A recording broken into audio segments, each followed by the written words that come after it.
ya eso no depende de El la Junta de presidente del Seguridad. Consejo Nacional.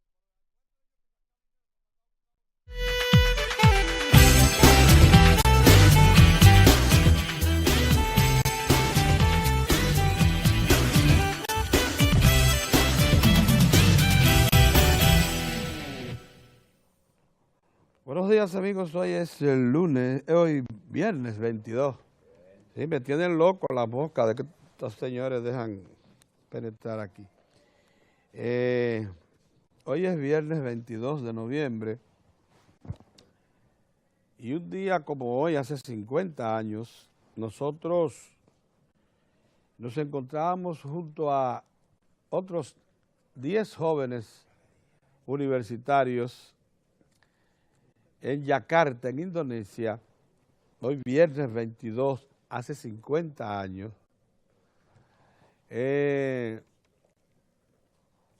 la celebración de los Juegos de las Nuevas Fuerzas Emergentes, o GANEFO, una especie de Juegos Olímpicos organizados por la Unión Soviética y la República Popular China.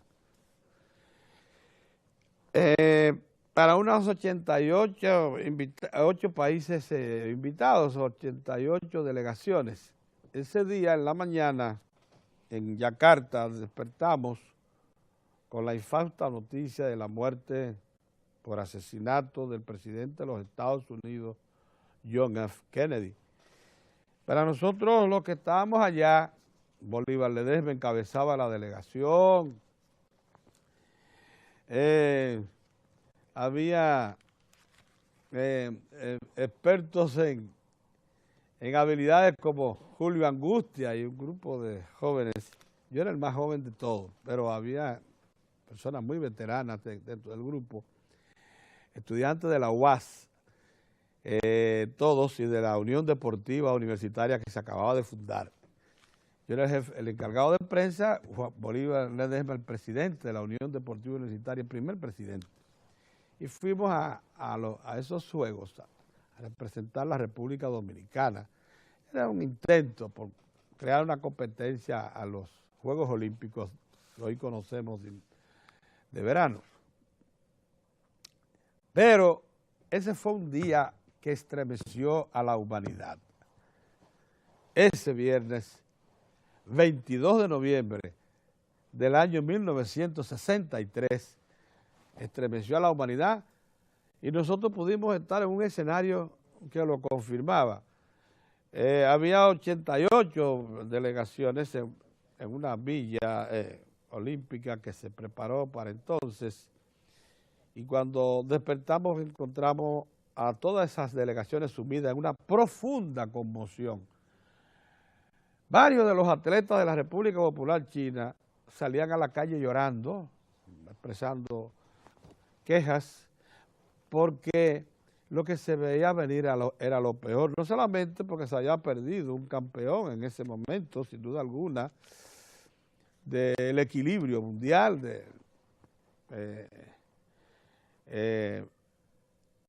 todos sabíamos el precedente de haber sido precisamente Kennedy quien impidió por su intervención y buen juicio el inicio de una tercera guerra mundial, como hubiese significado si Unión Soviética atacaba, si los Estados Unidos atacaban a Cuba, que estaba armada de cohetes nucleares ya soviéticos, listos para despacharlo hacia América del Norte, hacia los Estados Unidos. A precedentes había suficientes, indicadores suficientes, como para que se temiera lo peor. Los lloros que les digo de los atletas y dirigentes de la República Popular China tenían que ver por dos motivos. El primero era saber que se había perdido a un líder mundial de la envergadura de John F. Kennedy, el hombre más influyente en ese momento, comparable a los líderes de la Unión Soviética. Sino también porque se temía que eso desatase una tercera guerra mundial. Ese era el ambiente que había en toda la humanidad. Y ahí, donde habían 88 representaciones de 88 países, eso fue lo que se sintió. De manera que nosotros fuimos testigos excepcionales de un ambiente donde se captó lo que pudo haber sido una catástrofe mundial.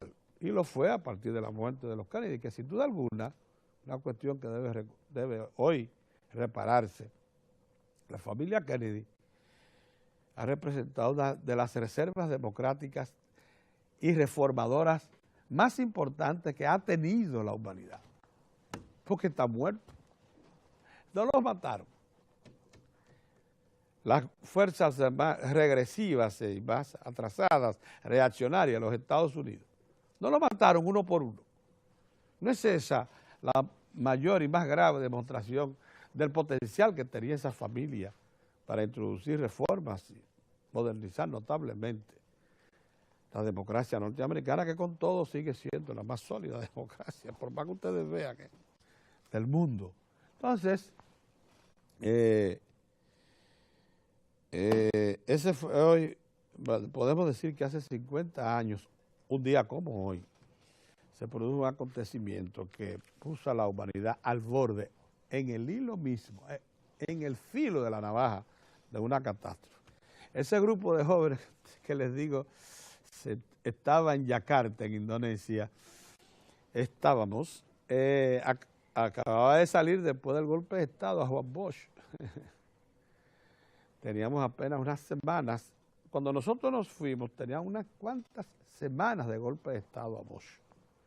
O sea que nos fuimos un ambiente también sobrecargado para nosotros, con inmensas dudas de qué íbamos a encontrar cuando regresásemos, pero éramos jóvenes, estábamos dispuestos a afrontar el reto y así lo hicimos. Bien, miren, ayer se produjo el encendido del arbolito en Palacio. Esa es una señal que le envía siempre el gobierno a todo el pueblo dominicano, de que se ponga en celebración, de que se incorpore a las fiestas navideñas, una nación que ha hecho de eso una tradición. Pero ojalá que no sea tarde el esfuerzo, que no haya llegado un poco tarde, porque desde el propio gobierno, desde hace unos meses, se hizo creer que la situación no era para celebración. Por aquello de que no se tenía claro, y todavía hay allí en el gobierno algunos que lo propugnan, que esta economía y esta sociedad es una privilegiada en América Latina dentro de la crisis mundial, que puede decir, y eso es una de las cosas que a uno le crean una confusión enorme, que puede decir que toda su actividad productiva se encuentra en tensión, porque aún la industria de la construcción, que es la que menos se ha activado con relación a otros tiempos, aún la industria de la construcción goza en este momento de uno de los mejores ambientes. ¿Saben ustedes por qué? Porque nunca se habían creado expectativas de trabajo por todo el país, con eso de los concursos para la construcción de escuelas y de estancias infantiles, con centenares de ingenieros que nunca habían recibido una obra. Este es un gobierno extraordinariamente eficiente y renovador, pero no lo sabe, porque hay en el grupo mismo suyo, hay quienes propugnan lo contrario y dicen que no. Un gobierno que se dio cuenta que además de las grandes obras que había hecho el gobierno que le precedió de su propio partido, había que diversificar la inversión pública y llevar las obras medianas y pequeñas que impactaran más a la sociedad. Y lo está haciendo perfectamente y está creando expectativas. Hay muchísimos sectores que se sentían fuera de toda la activación económica. Entonces, eso, pero sorprendentemente se dejó ganar por aventuras que hay dentro del propio partido oficial, que pretenden desmeritar al gobierno pasado, o sea, al gobierno de Leonel, desde el gobierno del PLD, y hacer creer que aquí hubo un déficit fiscal magnificado. Le agregaron 2.5% del Producto Interno Bruto al déficit fiscal, únicamente para demeritar al gobierno pasado. en una acción que algún día se recogerá. Pusieron en duda incluso obras como el metro. Una de las cosas más resaltadas por la sociedad dominicana en su conjunto y hasta por el propio presidente de la República, Danilo Medina, un político de estirpe que no va a ser confundido tan fácilmente, pero no es fácil un solo hombre cambiar toda la imagen y la percepción de un gobierno y de una acción concertada incluso con grupos de poder privados y extranjeros que le temen al PLD, porque uno de los problemas es que el propio PLD no se da cuenta que dentro de su propia institución y gobierno hay quienes le quieren hacer creer que no ha sido la entidad reformadora, modernizadora, transformadora más trascendente que ha tenido este país, porque en tan solo 12 años ha cumplido tareas extraordinarias y está en procura, cuando le agregue estos 4 más, de haber demostrado que es una de las entidades más eficientes políticas que ha dado la historia dominicana. Pues, oye, pero ven acá, pues usted no se está dando cuenta que entidades multilaterales, que el establishment, o sea, los grupos de poder de influencia, naciones como los Estados Unidos y otras más, que grupos locales de poder le temen a la capacidad operativa, gerencial del PLD, y que por eso le hacen creer que no lo está haciendo bien. Entonces, lo de ayer es un gran esfuerzo del presidente de la República, que evidentemente es un hombre de muchas luces, por retomar el camino de la confianza, de la fe. Porque estas Navidades debieron celebrarse por todo lo alto y deben celebrarse por todo lo alto, porque hay merecimientos de más para hacerlo. Esta es una economía próspera. Toda la producción agroindustrial y agraria y pecuaria está en sus buenas. La producción manufacturera también. La eficiencia y modernización de la administración pública es reconocida ya no solo por nosotros mismos que nos damos cuenta, sino por organismos multilaterales de todo tipo que reconocen que este país es uno de los mejor diseñados y avanzados para afrontar los tiempos modernos de la globalización, donde hay que demostrar que se es eficiente. ¿Ustedes saben cuál es la productividad de las zonas francas dominicanas?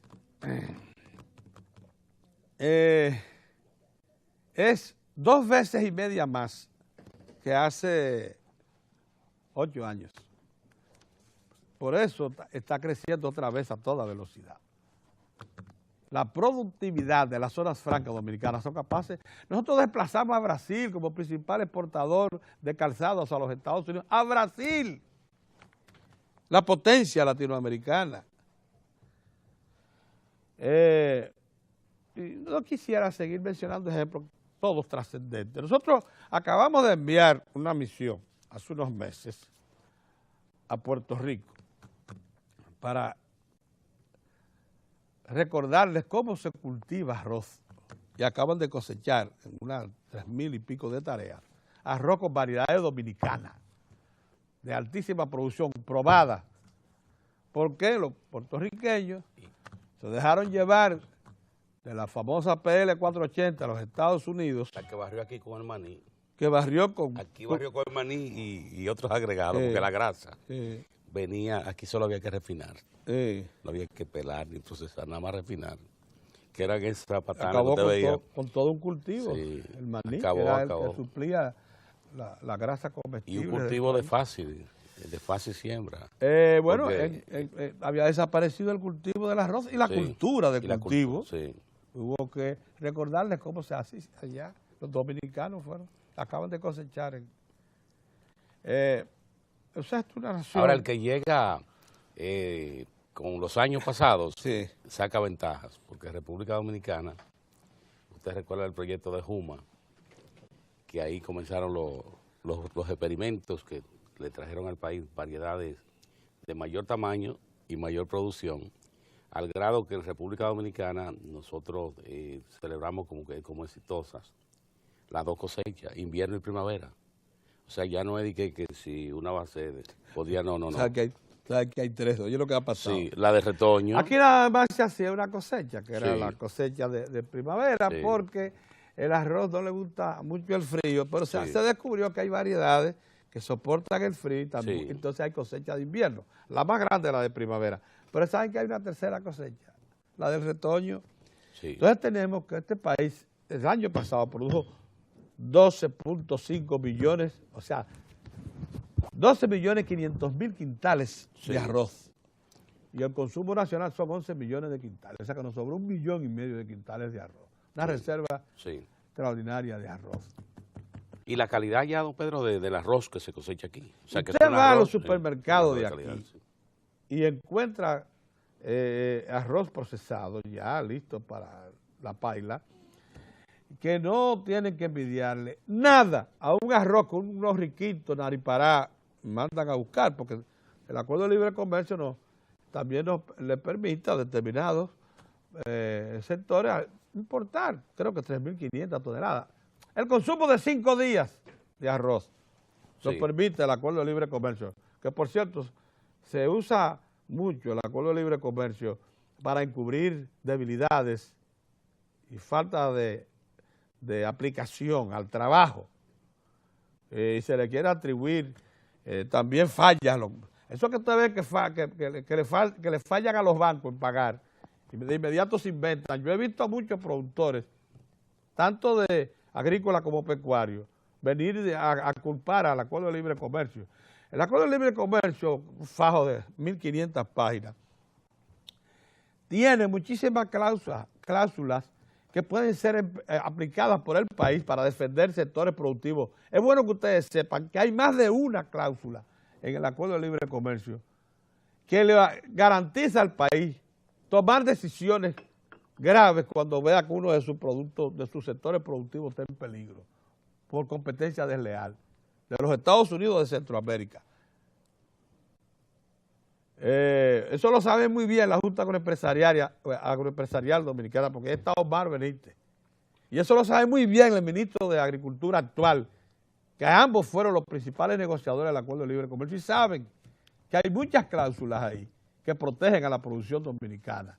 Y a veces dejan pasar alarmas, los dos, inadecuadas, que no se ajustan a la realidad. Pero que en ocasiones es bueno también plantearlas para que nos ocupemos en desarrollar nuevas tecnologías, en asimilar nuevos conocimientos, en aplicarnos más a fondo para incrementar la producción y productividad. Eso es verdad.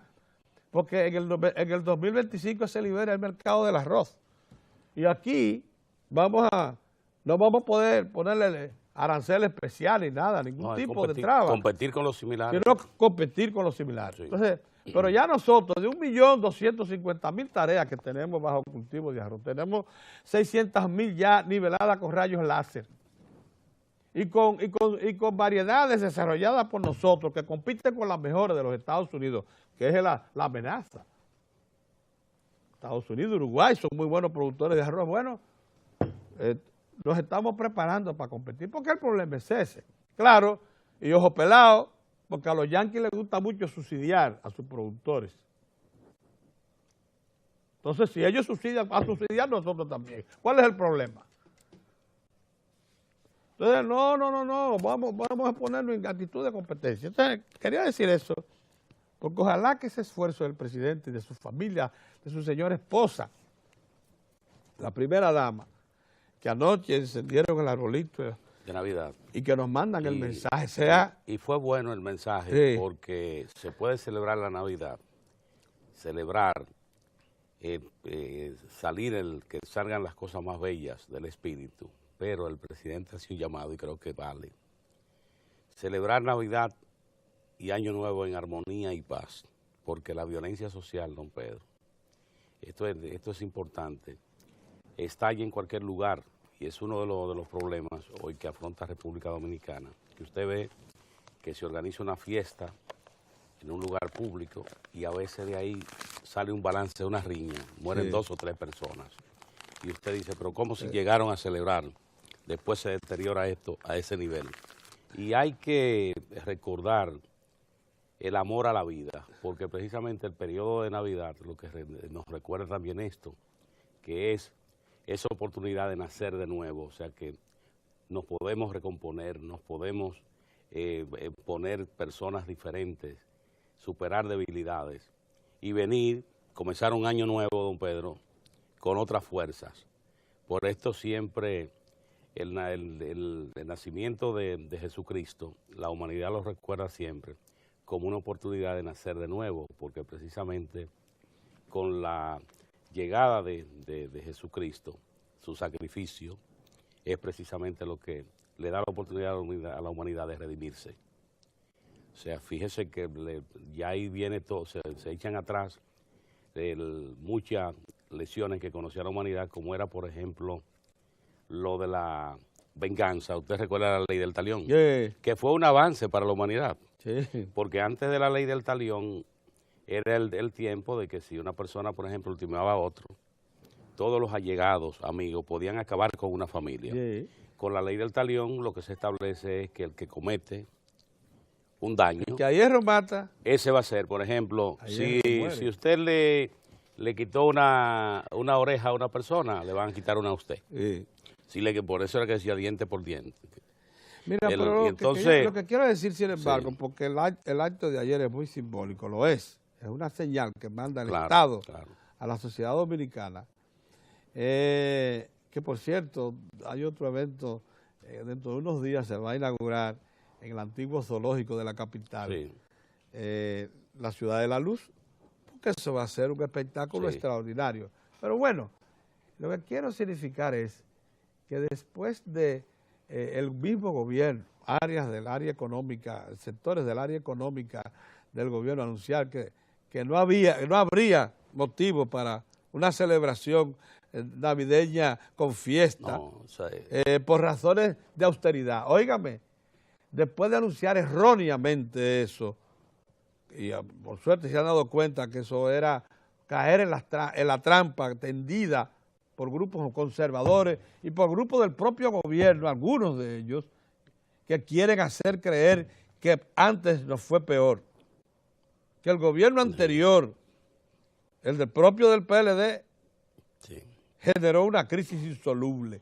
Eso es lo que quería transmitirse, porque aquella austeridad de las navidades pasadas era justificable porque el esfuerzo que hizo el PLD para preservar el poder ciertamente creó un déficit, no en la magnitud con que se quería hacer creer, pero creó un déficit que debía ser corregido. Pero me extienda eso a 2 años, porque eso es injusto, porque eso es manipulación de la realidad. Y además porque no lo merece la sociedad dominicana, que ha hecho un esfuerzo bajo el lema del presidente, activar la economía.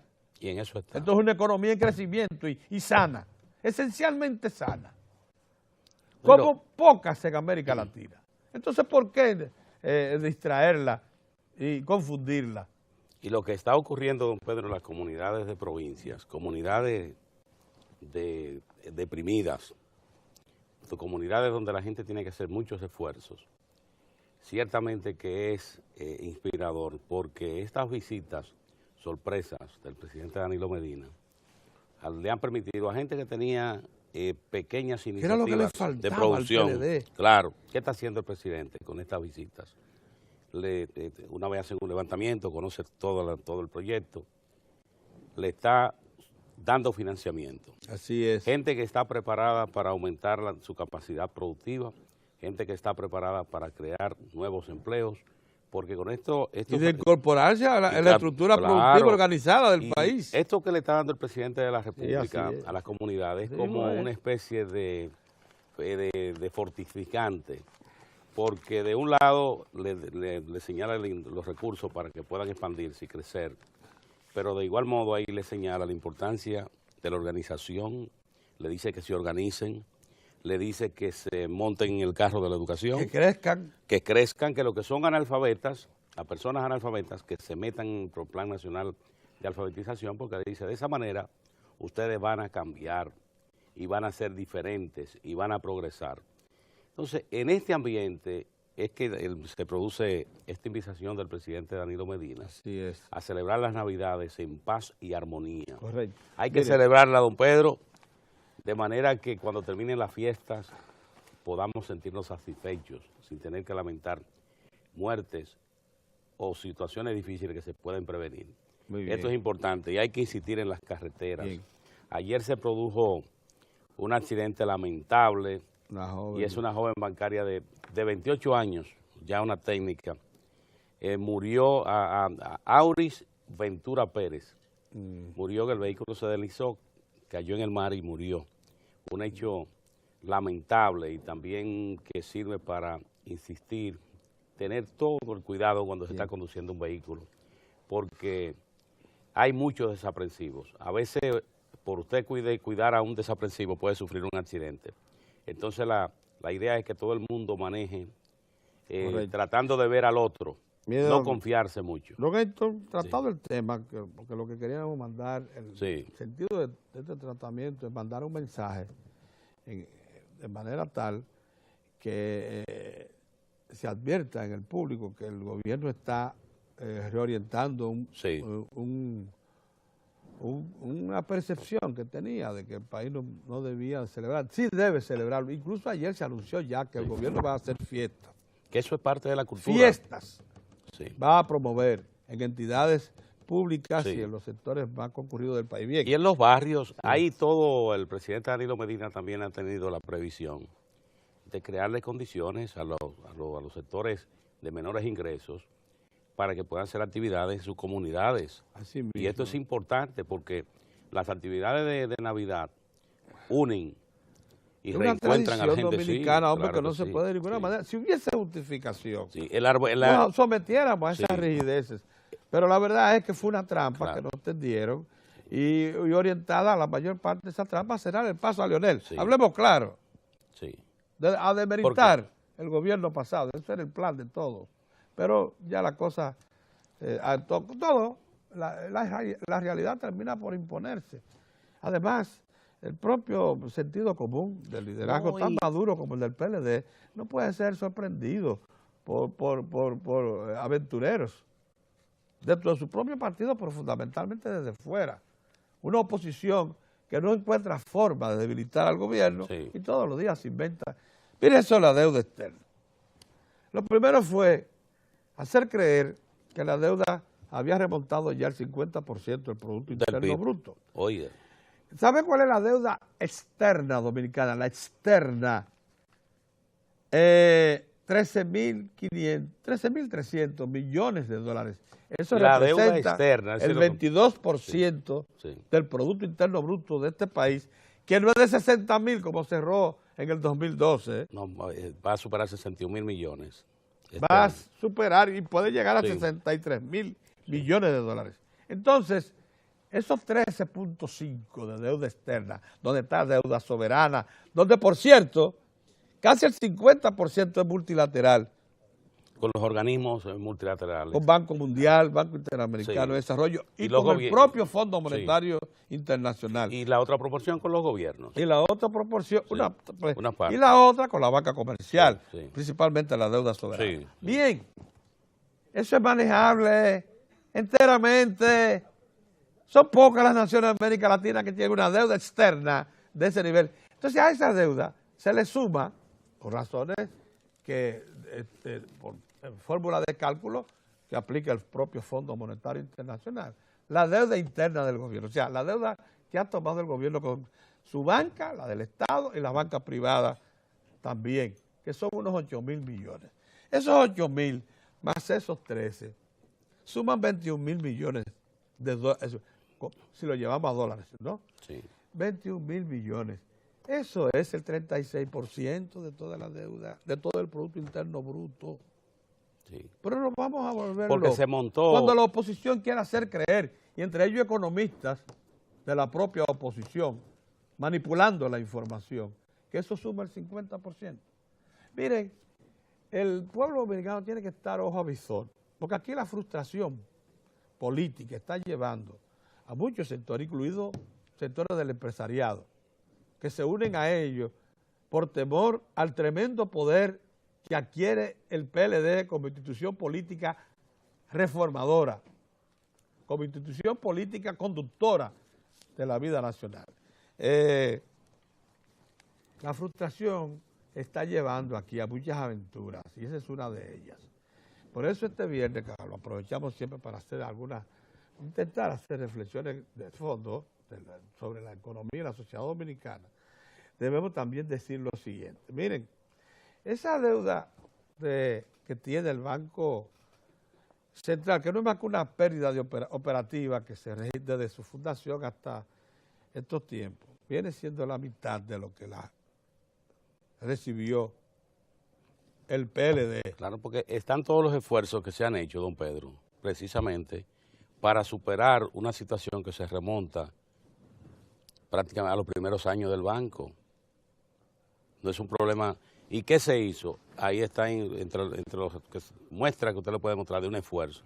Es la ley de recapitalización. Suman o sea que aportara a 3.500 millones de dólares. Sí. Con la ley de recapitalización, cuando la ley se aprueba, eran 220.000 millones de pesos. Claro.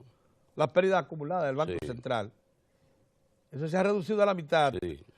Mediante un esfuerzo enorme. Este año solamente habrá que buscarle 32.000 millones de pesos del presupuesto público. Sí, que lo aportan los contribuyentes. Lo aportan los contribuyentes para recoger y hacer cada vez más sostenibles las finanzas de la República, y eso representadas en el Banco Central. Ese esfuerzo no tiene precedente. O sea, que lo hicieron la administración. Entonces, ¿sabe lo que se ha hecho incluso ese sector que le hablamos? Incluyendo voceros del empresariado. Considerar esos 3.500 millones de pesos, que es una deuda intra-administración pública, como parte de la deuda total, en un ejercicio de doble contabilidad, inaceptable, manipulador. Por esto la importancia de la explicación que dio el Banco Central, técnicos del Banco Central. Que debió resaltar el propio Banco Central, que sus pérdidas se han reducido sensiblemente. Lo que y que el esfuerzo del gobierno por cumplir con la ley de recapitalización es notable. Claro. Lo que ocurre, don Pedro, es que había un esfuerzo por crear una desinformación nacional, que eso permeara a toda la sociedad, planteándose, si usted coge algunos de los titulares y hace la selección de lo que se publicó, se va a encontrar de titulares que decían que ya la deuda había ahogado el país, incluso algunos decían que ya era inmanejable. Cosas así. Entonces, lo que ha hecho ese equipo técnico que ha tratado el tema y que se lo ha presentado y que está disponible en las sesiones, página abierta del Banco Central, en página abierta, ustedes entran a la red, página abierta, y ahí van a encontrar ese trabajo y se van a documentar. Y le va a permitir tener una información objetiva del tema de la deuda. Ocurre que en República Dominicana todo se quiere politizar. Y en la República Dominicana hay una parte de la comunidad política que entiende que en la medida que se le lleve a los dominicanos y dominicanas la peor percepción del país, que aquí nada sirve, que aquí todo se perdió, que el país no tiene futuro, los hechos, sin embargo, se encargan de decirle que expresan opiniones sin fundamentos y que lo hacen precisamente por crear ese ambiente que consideran favorable a su causa, que es el de desconcierto. Mire, está hoy el documento que ha publicado, un documento que distribuyó la oficina política del expresidente Hipólito Mejía. Lean ese documento para que ustedes vean cómo él suscribe el informe del Consejo de Asesores de Washington, que trataba el tema de la corrupción en República Dominicana. Nosotros en esta mesa llamamos la atención que las fuentes principales, o sea, casi todos los que ofrecen información u opinión del tema, son personas adversarias de lo que representa el Partido de la Liberación Dominicana en la vida política dominicana y su paso por el gobierno. Esto incluso mencionamos a los más destacados, encabezados precisamente por el expresidente Hipólito Mejía y líder de una de las facciones del PRD. Bueno, pues hay un documento que está publicado, incluso en el periódico digital Diario Dominicano está íntegro, donde él ahí explica por qué suscribe todo lo que dice el CES de Washington. ¿Por qué lo consigue? Pero dice algo más. Las altas cortes, los cambios que se han dado, los cambios institucionales, la reforma constitucional, él lo considera como obra de un asalto.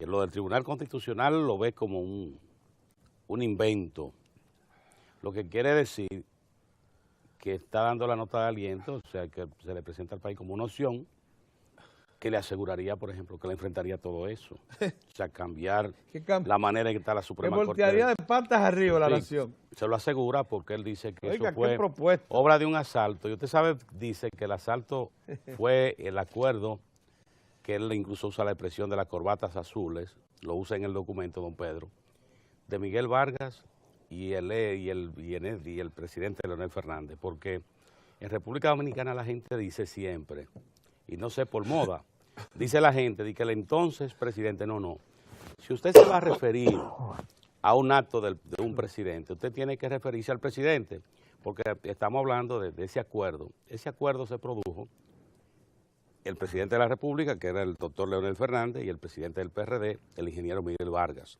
No hay que decir. Pregúntale dónde está el presidente títere de Hipólito, si se ha vuelto a mencionar más. El que él nombró. No, sí, exactamente. Para que vean cómo las aguas van y reposan. Claro. Y llegan al lugar de reposo. La presidencia del PRD la mantiene todavía su autoridad legítima. Sí. Y todos esos manifiestos, golpes de mano, defectos que quiso dar Hipólito con un grupo de asaltantes que fue, por cierto, allá a poner en peligro la estabilidad de muchísima gente, todo eso ha caído en el vacío, porque no llegan lejos ese tipo de iniciativas en el país. Finalmente, agota el tiempo. No, pero quería tratar el tema de la agenda del gobierno, que creo que es lo importante. Yo te iba a plantear uno sí. que es el más importante de este día. Es la reunión del Consejo. Ese era el tema. El Consejo Nacional de Migración, convocado por el presidente Danilo Medina, se reúne hoy para conocer varios temas del plan de regularización que está en marcha en República Dominicana. Y el presidente Danilo Medina ha convocado al Consejo. Entre los puntos está la propuesta que le ha hecho el gobierno dominicano a la Organización de las Naciones Unidas para colaborar. No es así. Entre los puntos está el conocimiento de esa propuesta. De una propuesta consensuada en la administración pública por el Ministerio de Interior y Policía, por la Dirección General de Migración, por la Consultoría Jurídica del Poder Ejecutivo, que tienen meses estudiando un plan de regularización.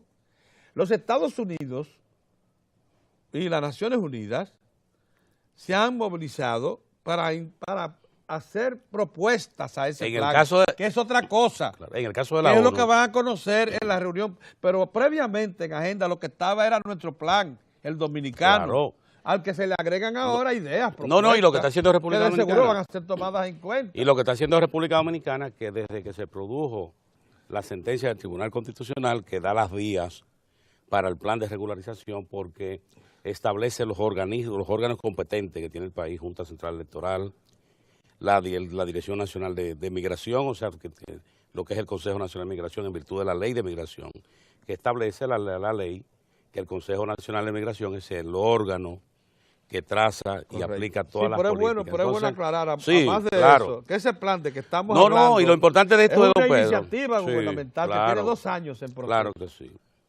Y que está bastante consensuada.